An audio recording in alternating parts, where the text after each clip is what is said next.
Cette vidéo va vous présenter la technique de PCR. PCR pour Polymerase Chain Reaction. C'est une technique qui permet en fait d'amplifier une petite quantité d'ADN.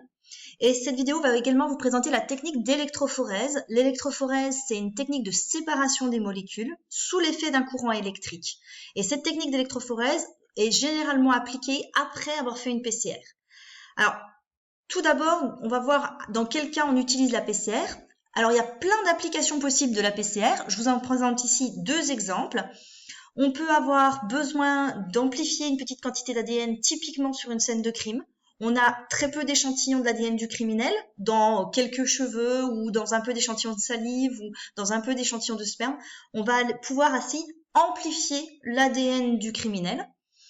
Et autre exemple, quand on recherche des pathogènes.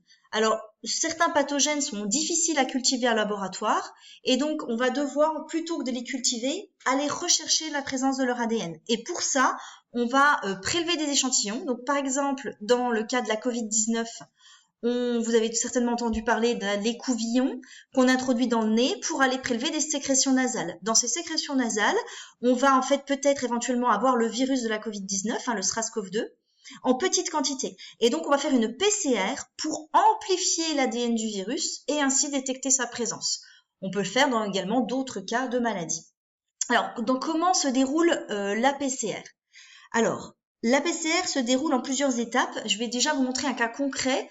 Ici, vous avez de l'ADN. Donc, une ADN, c'est une très grande molécule, le long de laquelle se succèdent différents gènes.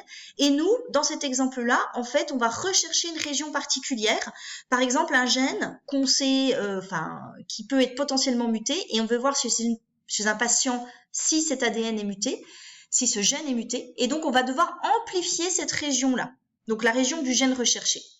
Pour pouvoir le faire, quels sont les ingrédients nécessaires? Il vous faut donc l'ADN du patient, c'est ce que vous avez en haut ici. Il vous faut des oligonucléotides amorces. Qu'est-ce que c'est? C'est des petites séquences de nucléotides, comme vous me voyez là, qui sont complémentaires du début et de la fin du gène à rechercher. Donc on en a une amorce pour le début, une amorce pour la fin.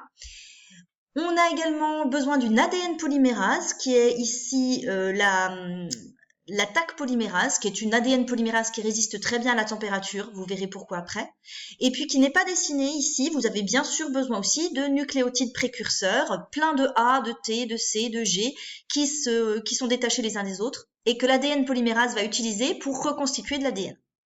Alors, comment vont se dérouler les étapes de la PCR? Chaque cycle de PCR comprend 3 étapes, la dénaturation, l'hybridation, et la polymérisation qu'on va voir tout de suite.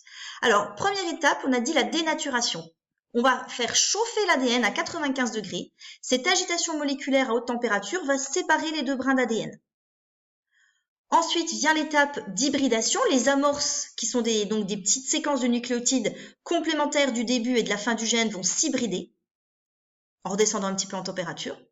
Et ensuite, la TAC polymérase va faire son travail, c'est-à-dire cette ADN polymérase va recopier l'ADN par complémentarité des bases, va faire entre autres ce qu'on pourra appeler une réplication de l'ADN. Donc vous obtenez à partir d'une molécule d'ADN à 2 brins, 2 molécules d'ADN chacune à 2 brins. Et on va répéter ce cycle de nombreuses fois pour pouvoir en fait obtenir de très nombreuses copies du gène à rechercher. Dénaturation, hybridation et polymérisation. On voit qu'au bout de la fin du deuxième cycle, on a donc 4 molécules d'ADN. Et on va faire ce cycle de très nombreuses fois pour obtenir de très nombreuses copies du gène à rechercher. Dénaturation, hybridation, polymérisation. Donc on obtient dans notre échantillon énormément de notre ADN à rechercher, mais vous voyez qu'en fait, finalement, au bout de ce 3e cycle, il n'y a que 2 fragments qui font exactement la taille du gène à rechercher. Le reste des autres molécules, celle-ci par exemple, ou celle tout en bas, sont beaucoup plus longues parce qu'en fait sont reliées à tout le reste de l'ADN avec tous les autres gènes. Donc vous voyez qu'il va falloir faire de nombreux cycles pour obtenir plusieurs copies de notre ADN à rechercher. Donc tout ça est en fait mélangé dans un même tube à essai et la technique d'électrophorèse va permettre de séparer tous ces morceaux d'ADN selon leur taille. Donc vous avez un tube à essai après la PCR où tous les fragments d'ADN sont mélangés et on va réaliser une électrophorèse sur un gel.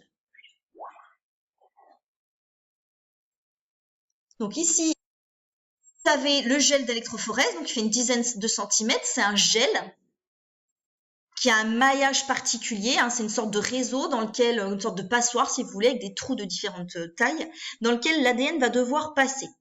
Et on comprend bien du coup que les petites molécules d'ADN, les petits fragments d'ADN vont pouvoir migrer plus facilement que les grosses molécules. Donc on va tous, dans les petits trous là que vous voyez au sommet, c'est des petits trous dans le gel, on va déposer notre mélange de fragments d'ADN dans ces puits.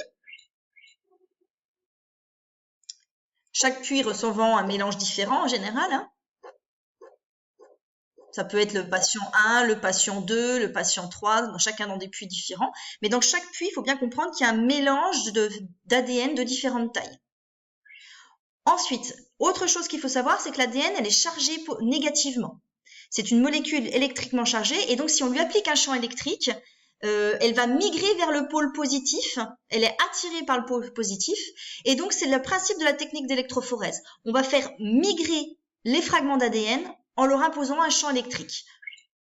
Donc on les dépose vers le pôle négatif, et on applique le pôle positif à l'autre bout du gel électrophorèse, et l'ADN va migrer.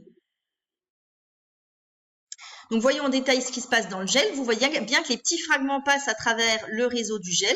Et plus les fragments sont petits, plus ils vont migrer loin dans ce gel.